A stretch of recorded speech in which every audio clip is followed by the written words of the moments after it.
on a tous déjà commis des erreurs dans la vie, certains plus que d'autres, mais dans la scène culturelle, ces erreurs-là, ça va vraiment faire un impact sur la carrière des personnes qui commettent ces erreurs.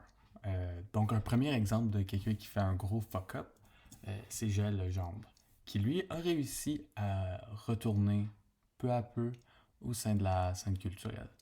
On a un autre exemple, Marie-Pierre Morin, qui, elle, après avoir eu son scandale, est restée assez low-key, right? Puis après ça, on a quelqu'un comme Julien Lacroix qui, comme le gendre, a essayé de faire un retour sur la scène, mais que ça n'a juste pas marché.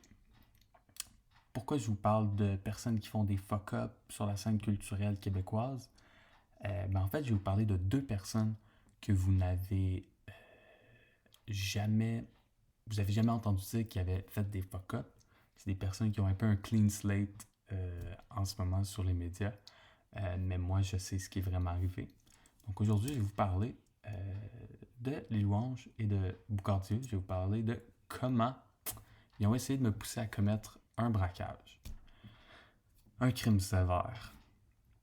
Fait qu'en fait, tout a commencé le 18 mai 2019. Euh, C'était à Longueuil. Moi et mon ami Sidonie, on voulait aller voir Les Louanges au théâtre de la ville de Longueuil. Euh, Parce que c'était un artiste que j'aimais beaucoup à l'époque, plus maintenant après l'incident. Donc, on arrive là-bas, grosse file d'attente. Ça a pris 2-3 heures pour qu'on rentre à l'intérieur. Euh, genre, on était à l'arrière de la file. Sidonie, comme la Sidonie qu'elle est, elle a envie de faire pipi. Fait que là, elle s'en va faire pipi. Mais moi, j'étais tout seul à la file. Puis là, tu sais, je chillais, j'attendais. Puis tout d'un coup, il y a des mains qui m'attrapent. Puis là, on me couvre les yeux, on me couvre la bouche, puis on me traîne. Fait que là, je vois rien. Je sais juste qu'on me traîne quelque part. J'entends une porte s'ouvrir, une porte se refermer. Après ça, on me lâche. J'ouvre les yeux. Où est-ce que je me trouve? Dans une vieille pièce toute sale, un peu crottée. Il y a les louanges et Boucard Diouf qui m'attendent. Là, je suis comme, what the fuck, les boys? Pourquoi vous venez de me kidnapper? Puis là, il m'explique, Julien, inquiète-toi pas, t'es pas en danger. On est à l'arrière de la salle de spectacle de Longueuil. Puis on a de quoi te proposer. Puis là, moi, je suis comme, ok, les boys, c'est un peu sketch, mais je suis prêt à vous écouter. Puis là, ils me disent, Julien, toi là, t'as des vraiment bonnes notes à l'école. Je suis comme, ouais, pourquoi tu me parles de ça, Big? Puis là, ils sont genre, t'es en art visuel, right? Puis je dis, ouais. Puis ils me disent, puis t'as des 100% dans chacun de tes cours. Puis là, je dis, ouais. Puis ils commencent à m'expliquer leur plan.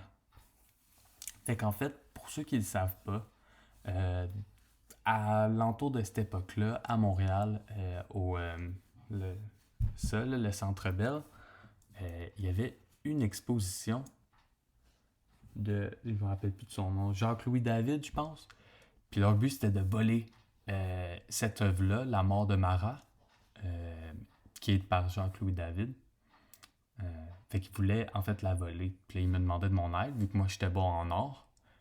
Ça veut dire que je suis le mieux placé pour être capable de voler des œuvres d'art. Fait que là, ils voulaient de mon aide. Là, leur plan, c'était en fait de prendre un gros truck de Garda. Puis ils voulaient, tu sais, on voit en haut, ils sont sur Vio. Ils rentrent dans le Centre Bell. Ils snatchent l'œuvre.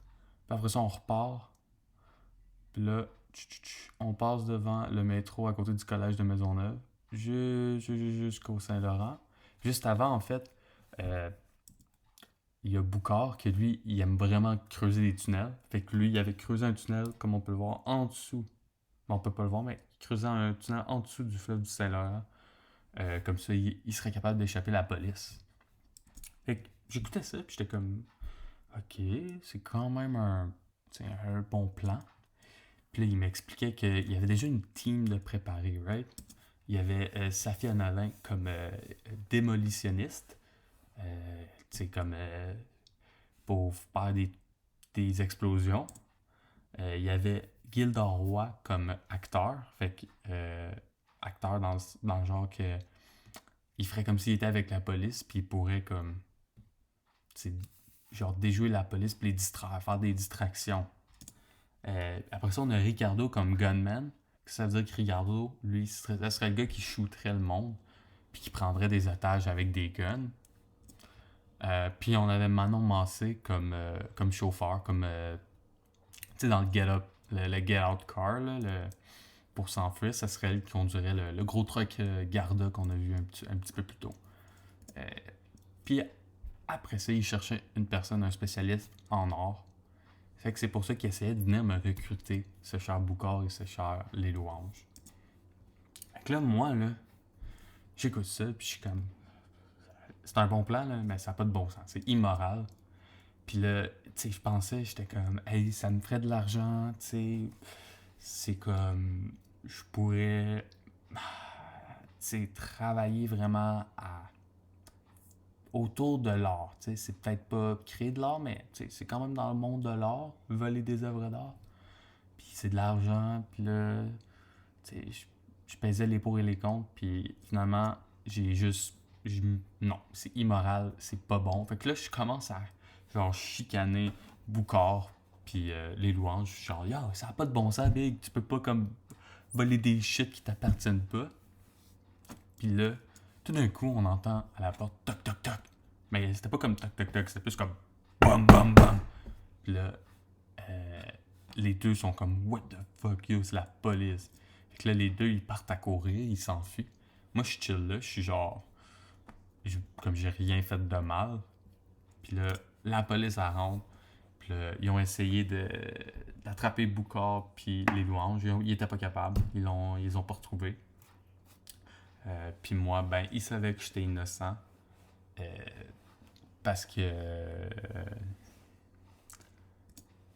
Fait que là, je sais qu'il y en a certains de vous qui sont sceptiques, mais j'ai des preuves. Puis en fait, c'est même pas moi qui va prouver que Boucard et les louanges sont des criminels, c'est eux-mêmes qui vont prouver que c'est des criminels. Donc, dans la chanson Pigeon, les louanges, je vais lire les lignes pour vous, puis après ça, je vais souligner ce qu'il y a à souligner. Ça faisait un bail que j'étais rentré à la maison. On court après les highs sans jamais regarder au fond. Enterré mon grand-père, ensuite embarqué dans l'avion. Rencontré Lucifer, maintenant je serai bon garçon. Donc tout d'abord, il y a la ligne ensuite embarqué dans l'avion qui fait référence à quand Monsieur Louange a pris l'avion pour s'échapper de la police à l'aéroport de Mirabel. C'est comme ça qu'il s'est enfui, en fait. Euh, Après ça, il dit maintenant je serai bon garçon. Donc ça, en fait, ça fait référence à comment il s'est tourné au christianisme après pour revenir sur le droit chemin. C'est pour ça qu'en ce moment, il n'est pas comme en prison, puis que vous n'avez pas entendu dire qu'il était un criminel. C'est parce que il est devenu comme un cool boy. Il s'est tourné à la religion. Puis là, maintenant, il est juste vraiment chrétien, puis vraiment comme chanteur. Du côté de Boucard, là, il l'a clairement dit dans la presse, j'ai déjà planifié de voler plusieurs morceaux d'or. Euh, Boucard, c'est un homme très vocal. Euh, Écoute, il n'y a pas grand chose d'autre à dire. Là. Euh, En fait, c'était vraiment ça. Je voulais vraiment comme mettre à la lumière du jour ces événements-là parce que personne n'en a jamais parlé. Puis moi, j'étais comme, faut que quelqu'un les dénonce. Mais sinon, c'est pas mal tout ce que j'avais à dire. Oubliez pas de like, de subscribe, toucher la notification bell. Puis écoutez, faites attention à ces deux-là.